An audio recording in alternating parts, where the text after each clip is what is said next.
President Obama has spent many days now consulting with Congress and talking with leaders around the world about the situation in Syria. And last night, the President asked all of us on his national security team to consult with the leaders of Congress as well, including the leadership of the Congressional National Security Committees. And he asked us to consult about what we know regarding the horrific chemical weapons attack in the Damascus suburbs last week. I will tell you that as someone who spent nearly 3 decades in the United States Congress, I know that that consultation is the right way for a president to approach a decision of when and how and if to use military force. And it's important to ask the tough questions and get the tough answers before taking action, not just afterwards. And I believe, as President Obama does, that it is also important to discuss this directly with the American people. That's our responsibility, to talk with the citizens who have entrusted all of us in the administration and the Congress with responsibility for their security. That's why this morning's release of our government's unclassified estimate of what took place in Syria is so important. Its findings are as clear as they are compelling. I'm not asking you to take my word for it. Read for yourself, everyone, those listening, all of you. Read for yourselves the evidence from thousands of sources, evidence that is already publicly available. And read for yourselves the verdict reached by our intelligence community about the chemical weapons attack the Assad regime inflicted on the opposition and on opposition-controlled or contested neighborhoods in the Damascus suburbs on the early morning of August 21st. Our intelligence community has carefully reviewed and re-reviewed information regarding this attack. And I will tell you it has done so more than mindful of the Iraq experience. We will not repeat that moment. Accordingly, we have taken unprecedented steps to declassify and make facts available to people who can judge for themselves. But still, in order to protect sources and methods, some of what we know will only be released to members of Congress, the representatives of the American people. That means that some things we do know we can't talk about publicly. So what do we really know that we can talk about? Well, we know that the Assad regime has the largest chemical weapons program in the entire Middle East. We know that the regime has used those weapons multiple times this year and has used them on a smaller scale, but still it has used them against its own people, including not very far from where last Wednesday's attack happened. We know that the regime was specifically determined to rid the Damascus suburbs of the opposition, and it was frustrated that it hadn't succeeded in doing so. We know that for 3 days before the attack, the Syrian regime's chemical weapons personnel were on the ground in the area making preparations.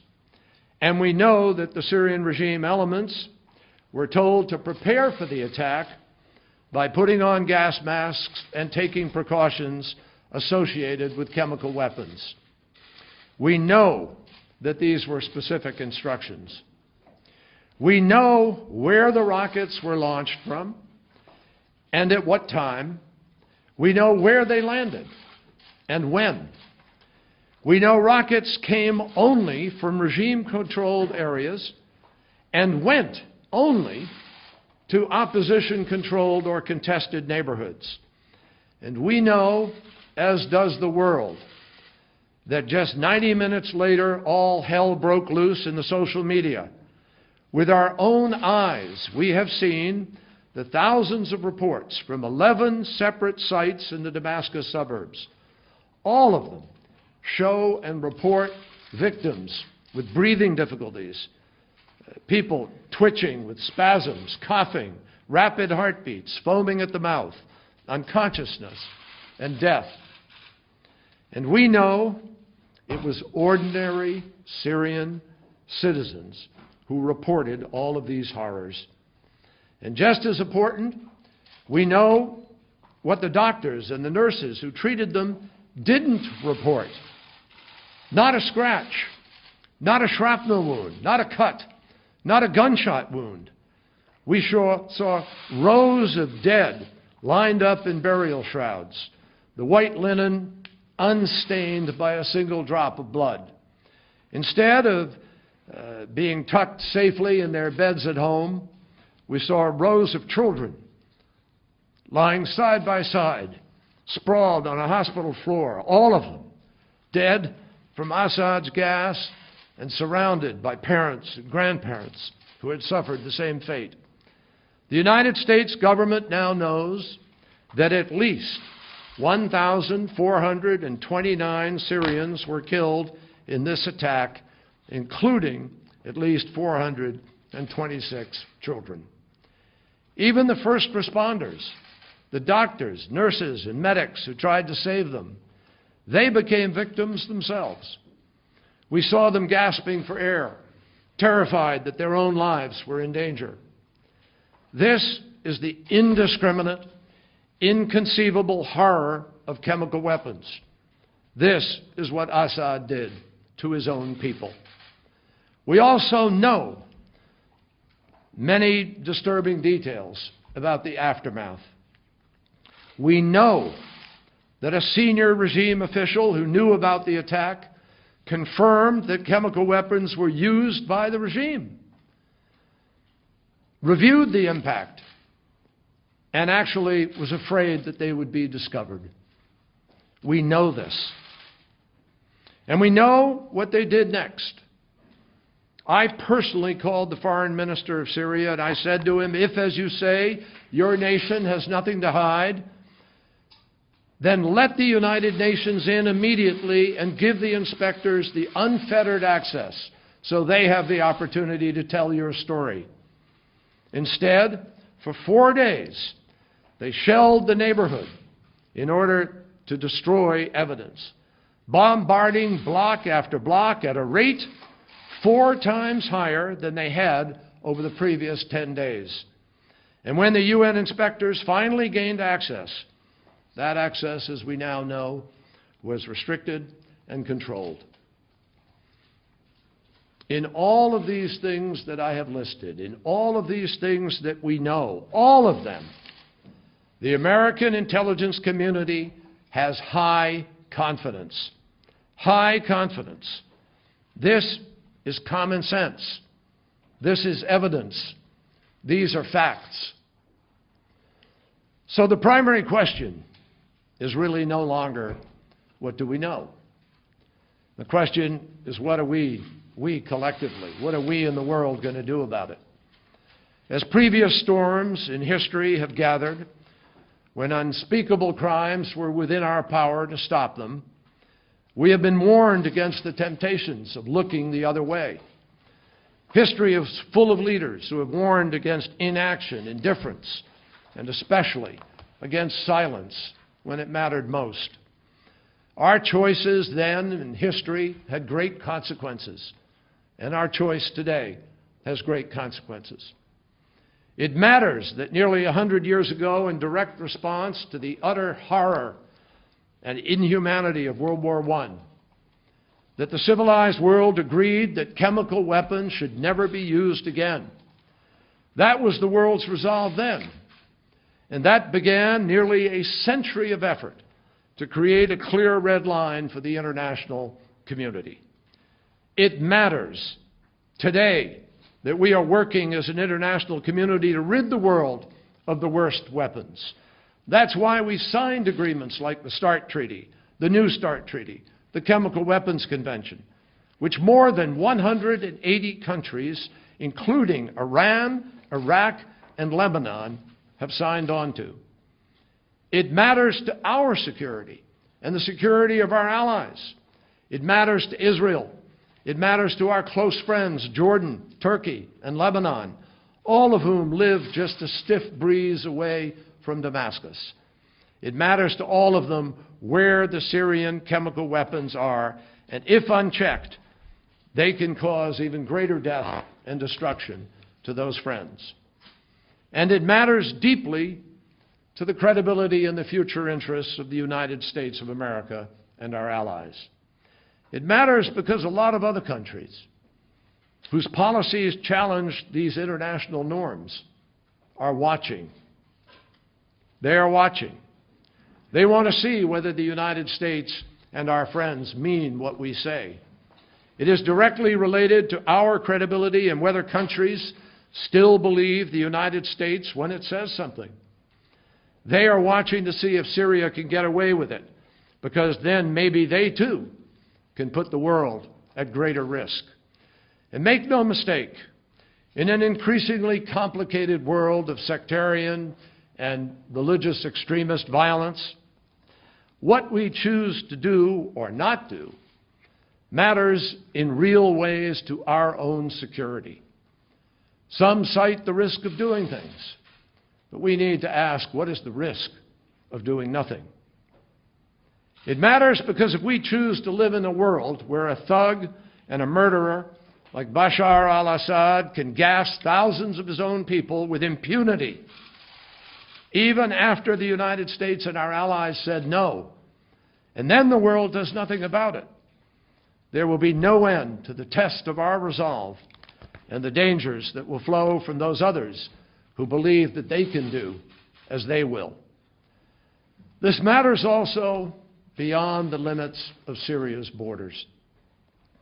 It is about whether Iran, which itself has been a victim of chemical weapons attacks, will now feel emboldened in the absence of action to obtain nuclear weapons. It is about Hezbollah and North Korea and every other terrorist group or dictator that might ever again contemplate the use of weapons of mass destruction. Will they remember that the Assad regime was stopped from those weapons' current or future use? Or will they remember that the world stood aside and created impunity? So our concern is not just about some far-off land oceans away. That's not what this is about. Our concern with the cause of the defenseless people of Syria is about choices that will directly affect our role in the world and our interests in the world. It is also profoundly about who we are. We are the United States of America.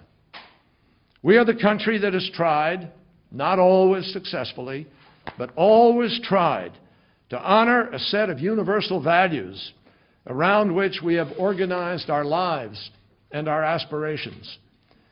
This crime against conscience, this crime against humanity, this crime against the most fundamental principles of international community, against the norm of the international community, this matters to us.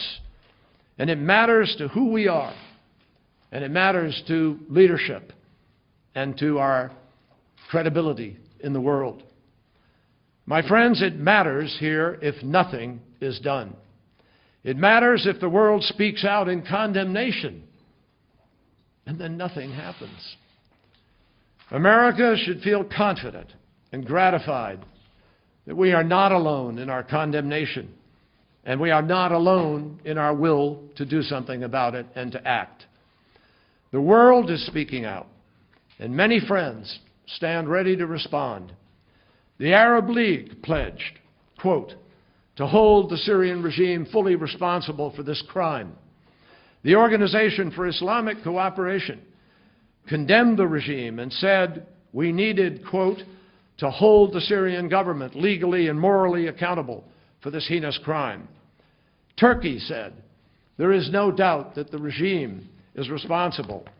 Our oldest ally, the French, said the regime, quote, committed this vile action, and it is an outrage to use weapons that the community has banned for the last 90 years in all international conventions.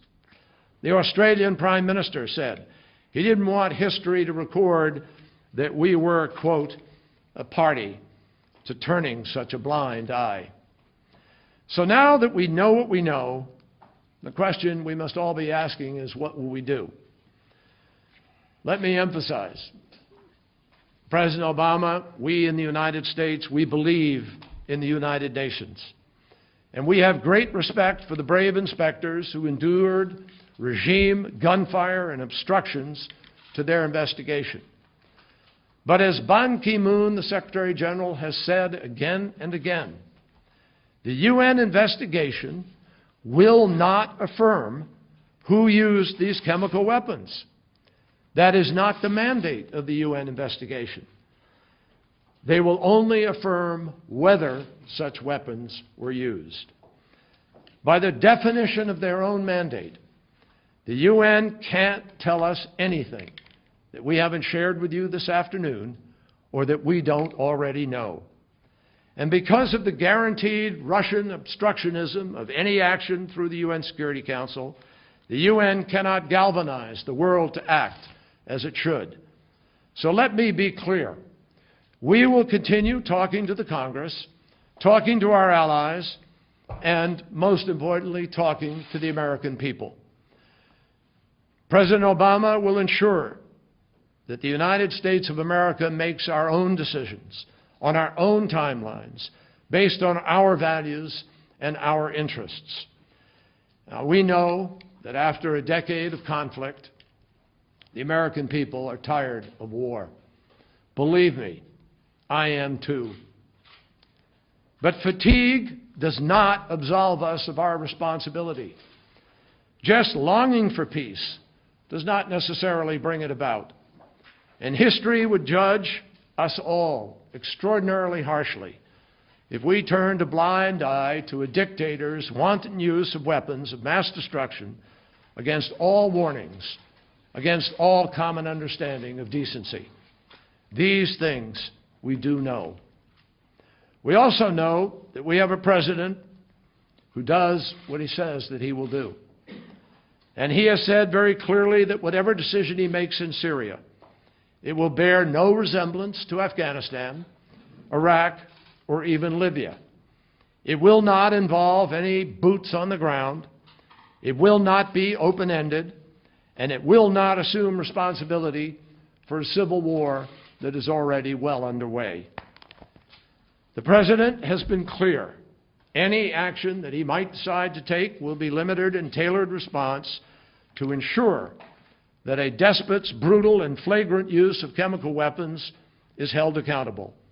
And ultimately, we are committed. We remain committed. We believe it's the primary objective, is to have a diplomatic process that can resolve this through negotiation, because we know there is no ultimate military solution. It has to be political. It has to happen at the negotiating table. And we are deeply committed to getting there. So that is what we know. That's what the leaders of Congress now know. And that's what the American people need to know.